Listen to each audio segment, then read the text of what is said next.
Hi guys, welcome back to my channel. This is Clea Romano. So in today's video, I will give you some tips on how to pass your IELTS exam the first time. So let's go straight into the video.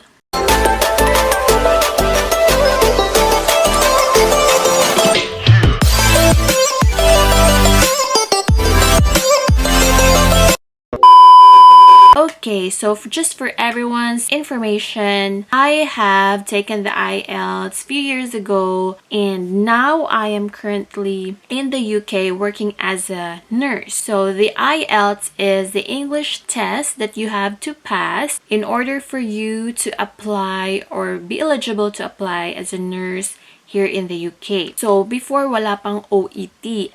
And I would say, sobrang hirap ng IELTS. Isa siyang English test na may mga sections. So, meron siyang reading, listening, writing, and speaking section na kailangan mong maipasa. And may mga band requirements na sinet ang Nursing and Midwifery Council dito sa UK na dapat nyong ipasa. So, number one, it is really important for you to allocate a time for you to review and for you to prepare for the IELTS exam. Or in my experience, it was a great timing that I have finished my employment contract. After I finished my employment contract, I have then focused on preparing for my IELTS exam. So, nasa sa inyo naman yun. I'm not saying that you really have to quit on your current job, but what I'm just saying is that you have to allocate a time. Let's say on your day offs, kailangan mong mag-review, or if not, during your free time, kailangan mo talagang mag-prepare and mag-review for the exam. Okay, so the next one is you have to decide whether you're going for a review center or whether you're going for a self-review. Okay, so I have actually went for the review center because I just wanted to make sure that I have all the materials that I needed. Kasi diba sa review center, they all have these IELTS materials, and they also will give you mentors para i-coach ka until you are ready to take the IELTS. I also have known a few friends who had self-review but still were able to pass the IELTS. I guess they just actually enrolled in some IELTS learning modules online or in the internet para meron silang mga resources at meron silang mga material to work on. So, the next one is try to read articles. Para sa akin, it really helped me a lot, especially that it gives me a lot of ideas. The test that I have read from the internet, yun yung pinapractice ko, and nagsusulat ako talaga. Pinapractice ko kung paano ko siya i-answer or kung paano ko i-approach yung task na binigay. You really have to do it consistently para masanay kayo on how you write your essay. Okay, so the next one is really important. You have to motivate yourself. You have to find motivation. Minsan, nawawala na tayo ng gana na mag-review, napapagod tayong mag-do ng task or ng writing task. What I do before is nagpapaskil ako ng mga motivational quotes sa dingding. I can still remember me writing, UK, here I come, gumaganon-ganon. So, I will ace the IELTS. Gumaganon-ganon ako. Pinapaskil ko siya sa dingding. Para 'di ba? Para every time na parang nawawalan ka ng gana, nawawala ka sa focus, tinitingnan mo lang yung note na nilagay mo doon at yung note na sinulat mo. So the next one is you have to schedule your exam date. So in this way, wala ka na talagang takas and you are obliged to really focus and to study because you got no choice. Your exam is coming up and you already have a scheduled exam date. So, mahal pa naman yung IELTS, diba? Hindi siya murang exam. So, it will cost you a lot of money. So, in relation to that, talagang paghahandaan mo talaga yun kasi sayang yung pera, diba? So, wala ka na talagang kawala. So, kailangan mo talagang mag-prepare for the exam. Okay, so the last one will be practice, practice, practice. Ito yung pinaka-importante. You really have to practice. Most especially sa listening section, kailangan mo talaga ng practice para masana yung pandinig mo. Kung ano ba yung mga naririnig mo na mga words. Like sa akin noon, nahihirapan akong makaintindi kung ano talaga yung sinasabi sa audio. Hindi ko siya masyadong maintindihan. Lalong-lalo na on the exam date, if you were sitting away from the sound system or from the audio, medyo mahirap.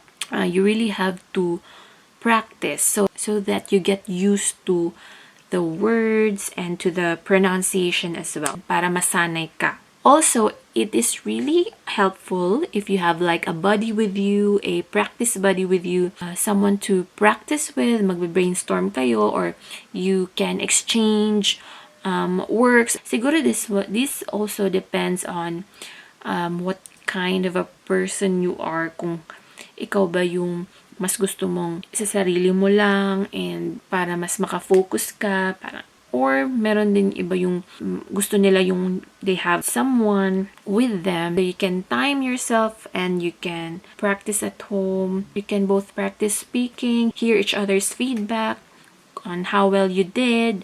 Okay, so now let's go to the tips that I'm going to give you. These tips are really helpful for you before you take the IELTS exam.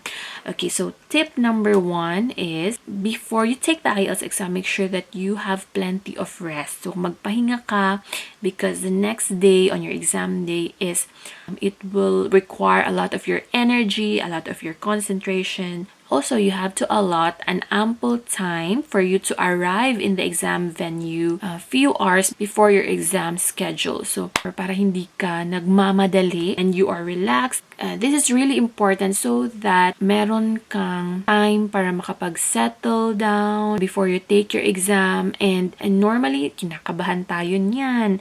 Pagdating natin doon, at least may time ka para mag-calm down and para i-orient yung sarili mo kung saan yung toilet, kung saan talaga yung examination room. So it is really important for you to arrive ahead of time before your examination times. And the next one is a tip in the reading section. Ito talaga yung partly nakapagpasa sa akin. Normally, yung article in the reading section has this really small font and it is a really, really long reading material. Minsan, pag nakakakita tayo ng mga sobrang haba ng mga article or story, na-overwhelm tayo and nawawala tayo sa focus when we read the article, even without even starting yet to read the article, and kinakain tayo ng nervyos.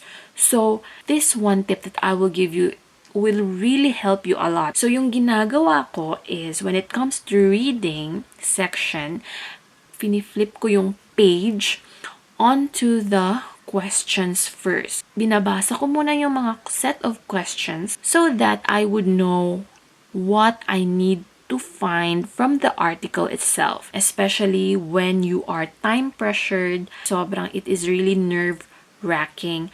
That's why magbasa kayo first ng mga set of questions before kayo magbasa ng reading material itself. So itong tip naman ito is for the writing section. So let's say andun ka na sa writing section na part. So make sure that you plan the construction of your paragraph first in a draft before ka magsulat ng final writing essay mo, para hindi siya chaotic at saka para maging organized yung ideas na binibigay mo sa reader mo. And also, another tip sa writing section is don't use too much highfalutin words in the hope of scoring higher in your IELTS or in your writing section.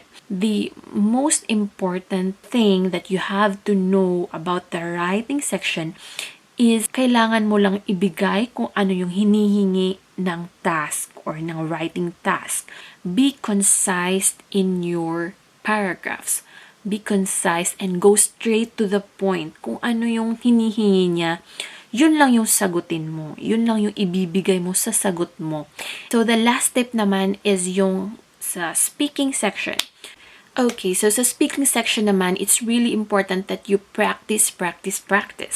Okay, so either you practice with your mentor or either you're just doing self-review, and you can watch mock speaking tests sa internet. Then you can then practice answering those speaking questions and have someone to listen to you and to ask you these questions and also to give you feedback on how well you did on your speaking test. So you just have to practice. It's really important, and do it consistently para masanay ka. So that's it. That's all the tips that I want to give you in order for you to pass your IELTS exam. Okay, so I hope that this video has been helpful for you guys, and good luck in taking your IELTS exam.